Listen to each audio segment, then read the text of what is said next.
Hello everyone. तो कल के कमेंट में कुछ दोस्तों ने कहा कि पार्ट को स्किप कर दिया जाए और कुछ दोस्तों ने कहा कि नहीं पूरा एक्सप्लेन चाहिए। तो मैं सोची हूँ पूरा स्किप नहीं करूँगी, थोड़ा थोड़ा एक्सप्लेन करते हुए आगे बढ़ूँगी। तो कल के एपिसोड में हम लोग देखे थे मोशान्यू के मारने के लिए यंग मास्टर मो कुछ प्लानिंग करता है। तो आज का पार्ट हम लोग शुरू करते हैं।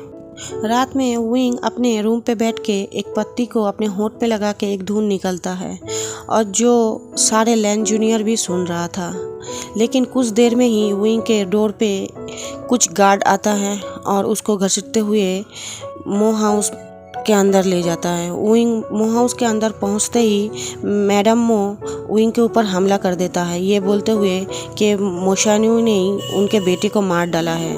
तभी लैन जूनियर्स मैडम मो को पकड़ते हैं और विंग को छुड़ा देते हैं। लेकिन विंग तभी देखता है कि जमीन पे एक बॉडी पड़ा हुआ है जिसका बॉडी और चेहरा पूरा काला पड़ चुका है। विंग देखते ही समझ जाता है ये यंग मास्टर मो का बॉडी है, लेकिन ये किसी इंसान का काम नहीं है, ये किसी डार्क एनर्जी का काम है।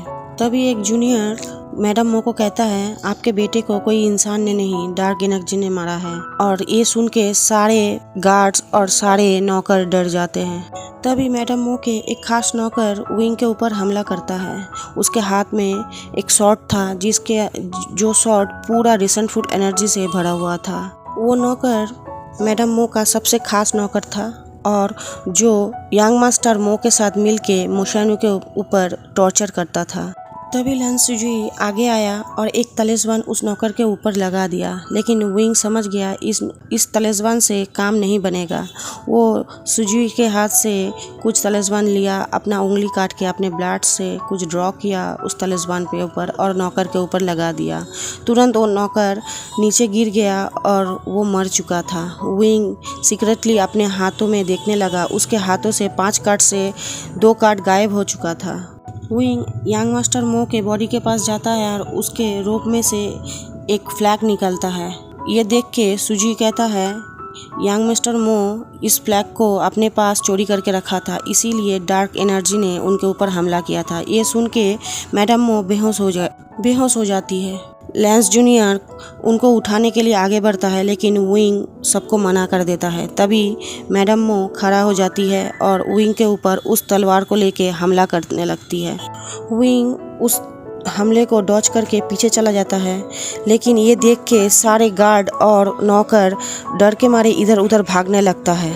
सारे लैन जूनियर मिलके उस रिसेंटफुल एनर्जी के साथ लड़ने लगता है और लड़ते लड़ते वो रिसेंटफुल एनर्जी अभी मैडम मो के हाथ में था।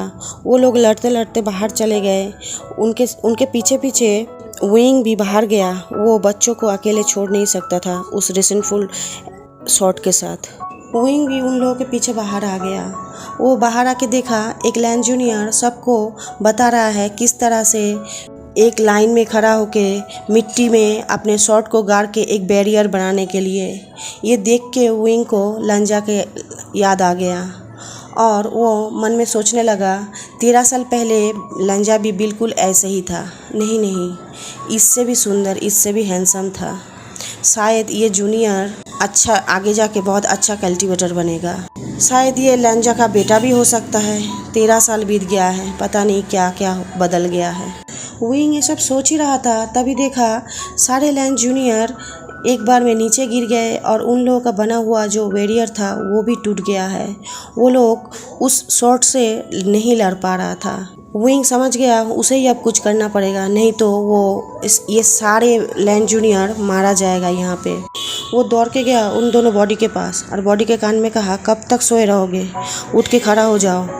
बॉडी भी ये सुन के खड़ा हो गया, पॉपिट में बदल गया और विंग ने कहा जाओ लड़ो मैडम मो के साथ। बॉडी भी दौड़ के लड़ने लगा मैडम मो के साथ। 2 पॉपिट को उस तलवार के साथ लड़ते हुए देख के सारे लैन जूनियर शॉक हो गया। जिंगी तुरंत आसमान में एक सिंबल छोड़ा। ये देख के विंग थोड़ा डर गया और वो सोचने लगा अब मुझे भागना चाहिए, नहीं तो यहाँ पे लंजा या जेहोजुन कोई उन दोनों में से कोई एक आ जाएगा। लेकिन तभी विंग देखा उसके बने हुए पॉपिट दोनों ही मिट्टी में नीचे गिर गया। अब वो सोचने लगा कि अब अगर वो खुद नहीं जाएगा तो वो किसी को बचा नहीं पाएगा। अब वो अपने आप को लड़ने के लिए तैयार कर रहा था, तभी वो आसमान में देखा सफ़ेद रूप पहना हुआ एक टॉल हैंडसम मैन एक तलवार के ऊपर खड़ा होके गुचिन बजा रहा है। सारे जूनियर उसको देखते ही कहा, हांगनजून। विंग हांगनजून को देखते ही मन में कहने लगा, 13 साल बाद मैं तुम्हें देख रहा हूँ लंजा, लेकिन तुम बिल्कुल भी नहीं बदले, वैसे के वैसे ही हो, उतना ही सुंदर, उतना ही हैंडसम। आज का पार्ट मैं यहीं पे ख़त्म करती हूँ। मुझे पता है आज का पार्ट छोटा हो गया। असली में आज का पार्ट मैं बनाने नहीं वाली थी, मेरे पास एकदम टाइम नहीं है, फिर भी मैं बहुत कोशिश करके ये पार्ट बना दिया। कल का पार्ट बड़ा होगा थोड़ा। हर मंडे मैं बहुत ज़्यादा बिज़ी रहती हूँ, मंडे को मेरे पास टाइम नहीं बचता है, इसलिए मंडे का पार्ट थोड़ा छोटा ही होता है, या किसी वीकेंड को मैं मंडे को नहीं डाल पाऊँगी वीडियो। लेकिन आप लोग चिंता मत कीजिएगा, ट्यूसडे का पार्ट बड़ा होगा। मेरे वीडियो को लाइक, कमेंट, शेयर सारे वंशन फैन के साथ, और हाँ, सब्सक्राइब करना मत भूलना। आज के लिए इतना ही, कल मैं फिर से मिलूँगी। Bye bye.